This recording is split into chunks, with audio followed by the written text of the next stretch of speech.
welcome back to the afternoon session, or welcome at all, to Strategies for Success, EY Insights into Key Trends.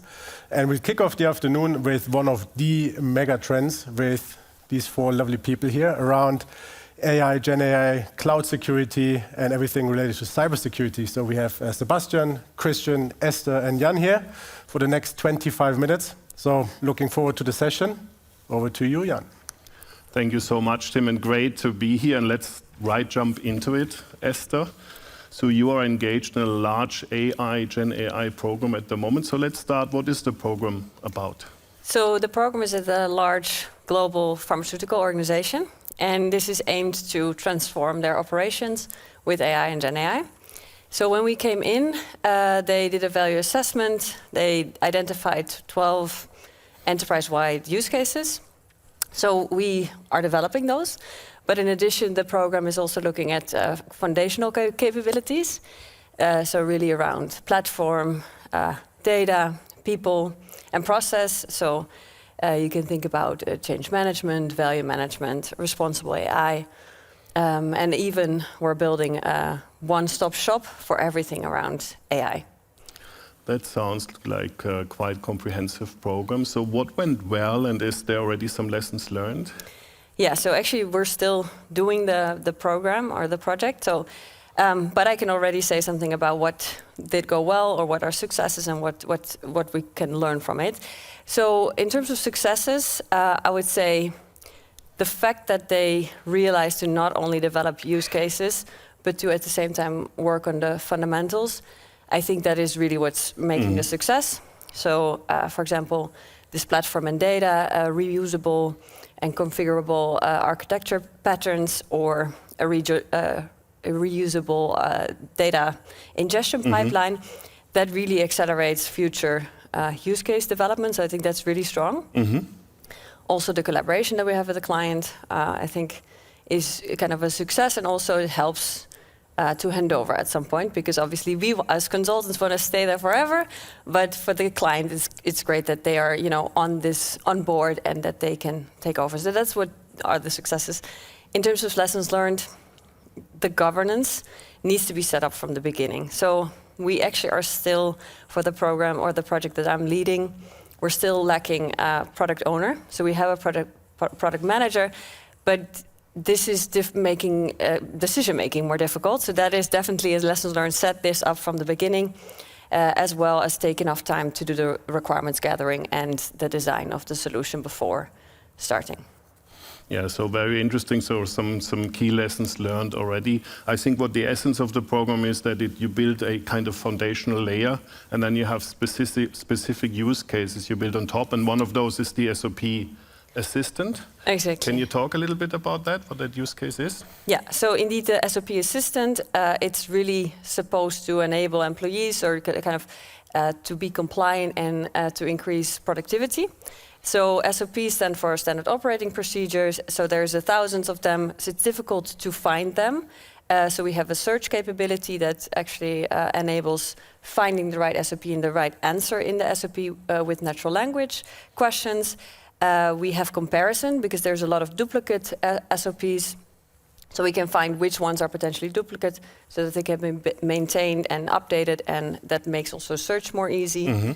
And then the last one is summarization, which can summarize automatically SOPs, and that can be used for multiple purposes. So that's what we have now, and we're still developing more and more features. So for example, Q&A within the SOP. So now you can ask one question, but if you want to retain the context and have follow-up questions, will come. Also multi-language, because now it's only catering to English language. And for example, personalized search, so that you use metadata to already give a more narrow answer based on who is asking.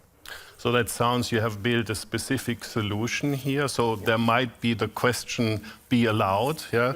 What does this bespoke AI solution offer compared maybe to leveraging solutions out of the box, like Microsoft Copilot or Watson, also from a security perspective? Yeah, so I would say the advantage is that, out-of-the-box solutions, they generally are very good at broad knowledge, where we have built something where we can tap into the specific knowledge of the proprietary documents of the client. So in this case, the SOPs. So we've created a knowledge base, a RAG setup, so a retrieval augmented generation, and a middleware layer, so that we are really able to answer based on the specific information, and it's really making the answer more accurate and more precise. So that's one advantage. And the second one is we re-ingest new SOPs when there's an update or when there's a change to an SOP. Where if you would look at Copilot or ChatGPT or something, it would all the time kind of do this when you have a question, which would mean higher cost in terms of cloud consumption. So, I mean, we talk now about this specific solution. The program, I think, is running now for a year or so. Yeah. What, from your perspective, will this program, looking at all the solution and the foundation, deliver going forward for the client? Yeah, so in terms of the total program, they say it should deliver a value of $1 billion. Wow, so that's significant. That's really significant, yeah. And if we talk about the SOP Assistant, the projected North Star value is something like 150,000 hours saved per year. If you would translate that to money, something like 14 million per year. That's the current North Star value, but it would also, the idea is that the foundations can be used for another use case, training material generation with Gen AI. And that would then double the value in terms of time saved, but also cost saving for agencies, as well as if you're able to present or create a training more in a personalized way because you're using Gen AI, then also there can be a lot of benefits with how the training is consumed. So faster learning. Thanks, Esther. So a lot of value to be expected out of the program, but there's for sure also other important aspects. And I think one important aspect is for sure security. So maybe over to you, Cristian. When we talk about this program, what do you think business needs to do to use AI in a secure and also in a responsible way? Yeah, thanks for that, Jan. You know, if we take a step back, I think, and Esther mentioned this as well, AI can unlock tremendous value to businesses, right? In terms of innovation, in terms of growth, in terms of efficiencies. But what's really important is that all of these things are built on a foundation of responsibility and security for this to work long term. And this essentially means that the ethical principles such as transparency, fairness, accountability, these have to be there ground up from day zero. Organizations have to put quite a bit of focus on things such as data privacy, removing AI bias, maintaining the human oversight, especially in high risk and high stakes decisions environments. And how do we do this? We do this by governance. Esther mentioned governance as well. There's a lot of time that's being spent on governance. We do this by having clear policies in place and obviously having very close cross-functional collaboration. We want our legal folks, we want our technology folks, we want our compliance folks to work together as a team to address all of these things.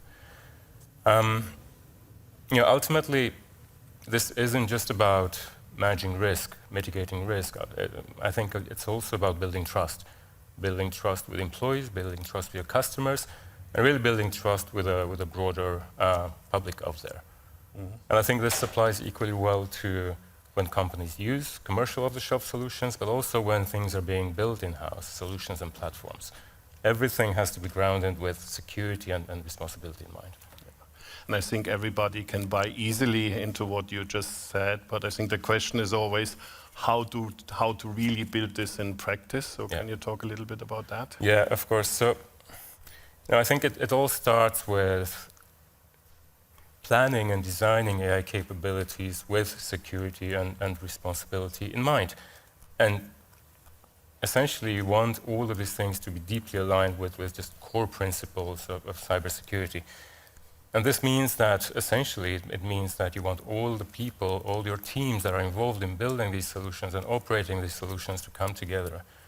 You want your data scientists, you want your engineers to not only be trained on building AI models, but also be trained on core cybersecurity principles, such as data privacy, such as data governance.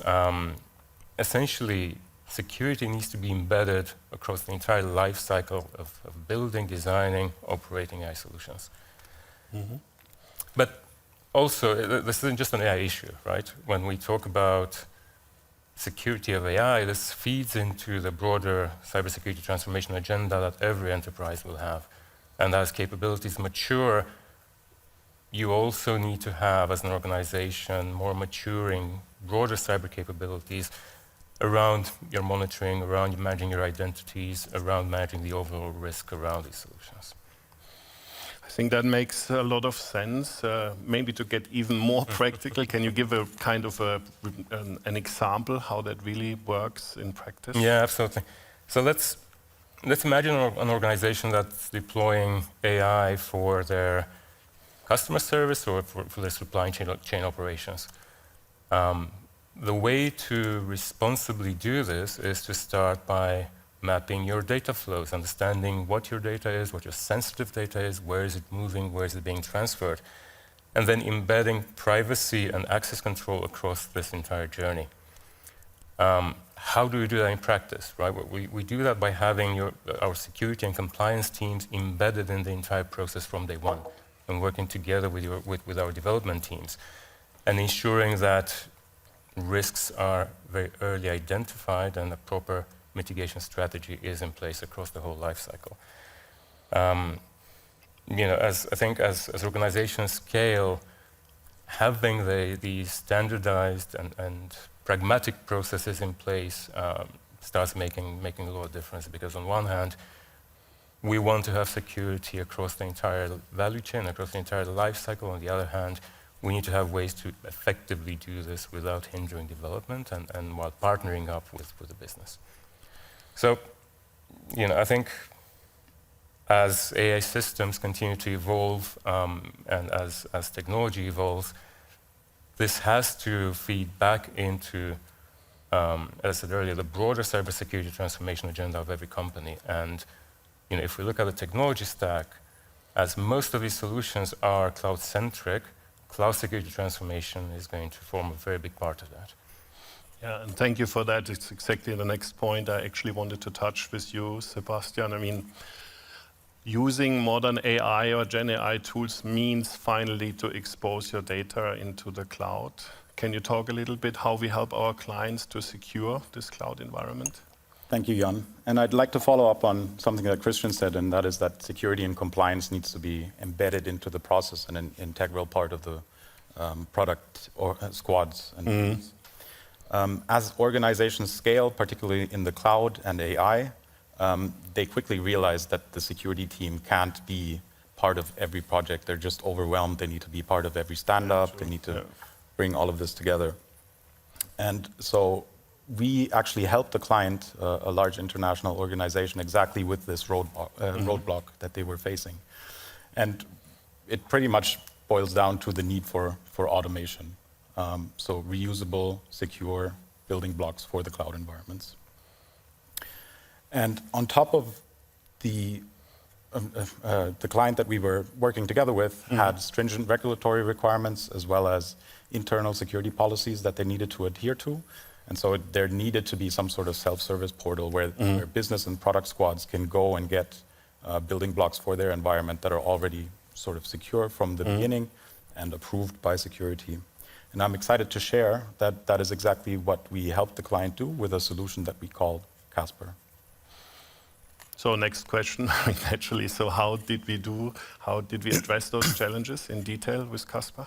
Yeah, so we implemented security and policy as code for both their AWS and Azure environment. And we aligned these with the client's internal security requirements.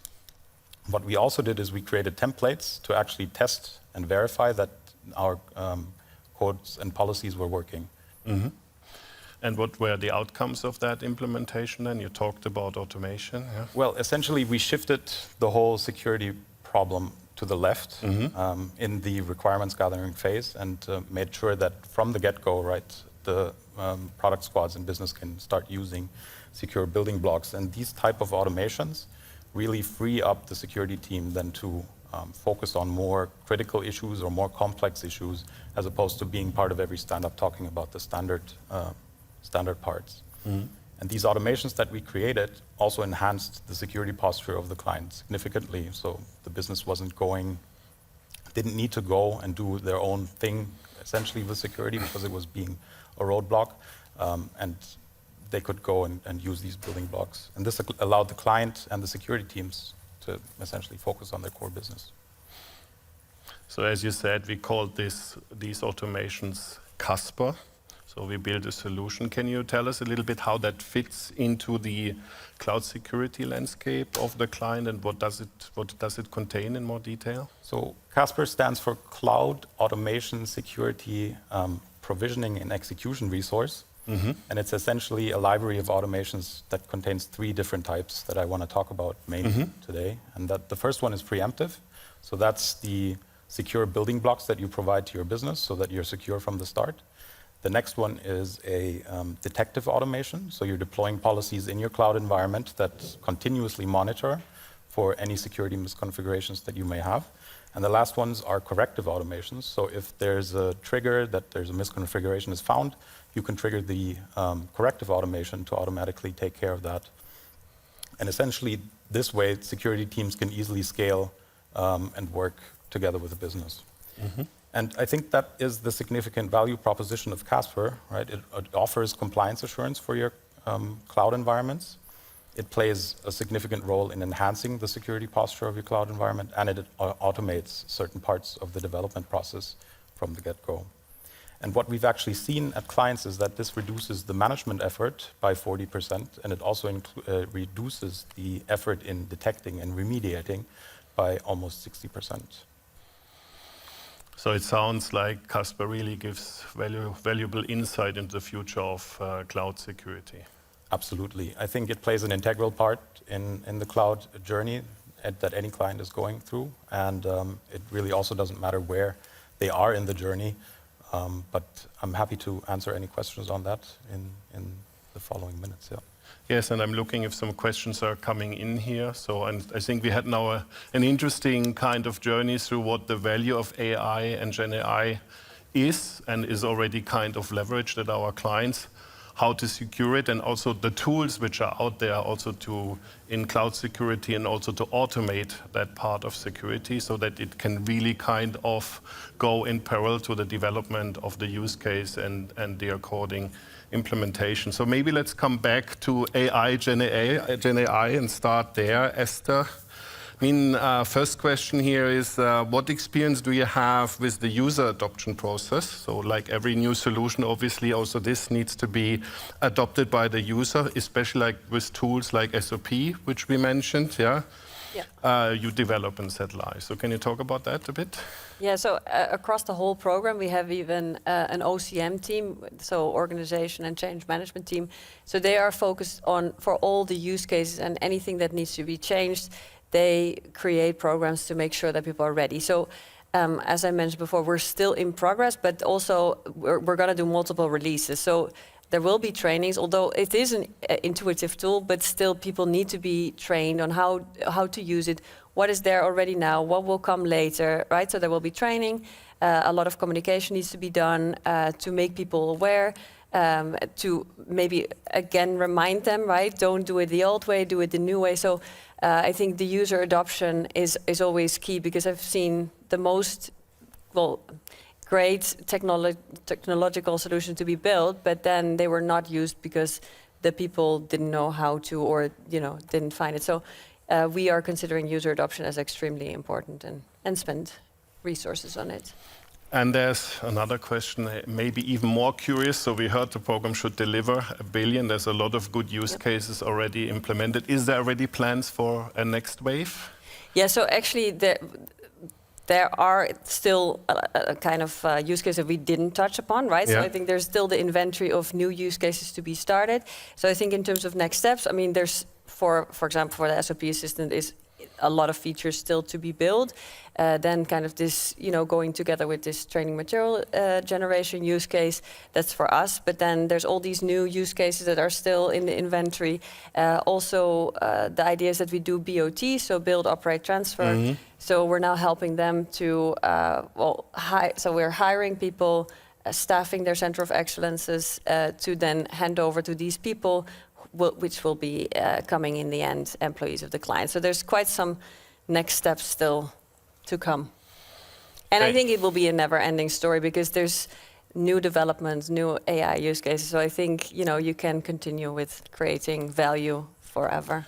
So if you add new use cases, not an easy one, new use cases, there's also for sure further cybersecurity questions. Can you talk a little bit, Cristian, there's a question here, like how that looks, what kind of the latest and greatest on cybersecurity transformation you see? Yeah, that's a good question. And the latest and greatest, what we can call modern cybersecurity transformation does look a little different to what we've seen over the last 5, 10, 15 years, because I think for quite a while, organizations have been building foundational capabilities and dealing with their core risks, especially around technology, and looking at things mostly from a reactive perspective. But now, if we look in the modern world, and if we look forward over the next 5 to 10 years, conversations are moving more towards how do we move from a reactive perimeter-based approach to cybersecurity to a much more proactive risk-based approach.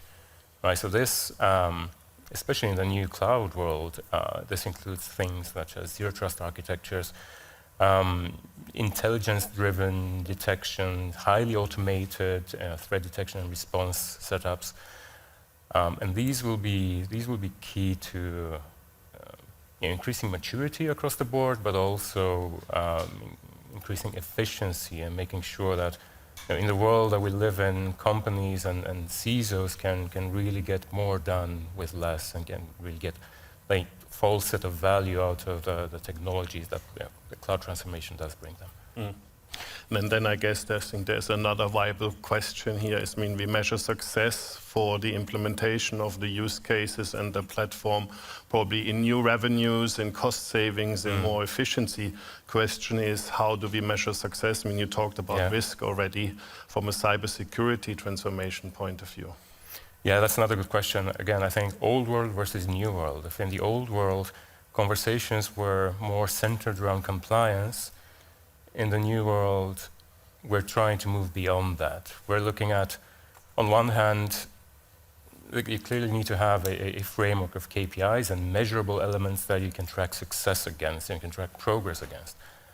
Some of them will be technical, some of them will be around your ability to detect incidents and respond to them and how long does that take and how efficient you are at all of these things.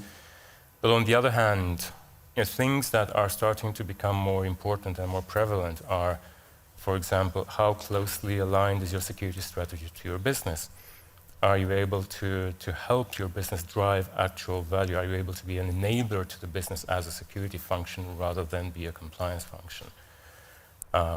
Also, the people angle is very, very important here. How well do the people in your organization actually understand cybersecurity? How well do they understand their responsibilities? How well do they understand the things that they can contribute with to essentially keep the whole organization safe? This is very, very interesting, and these are all interesting ways to actually track the way you do transformation into more into progress.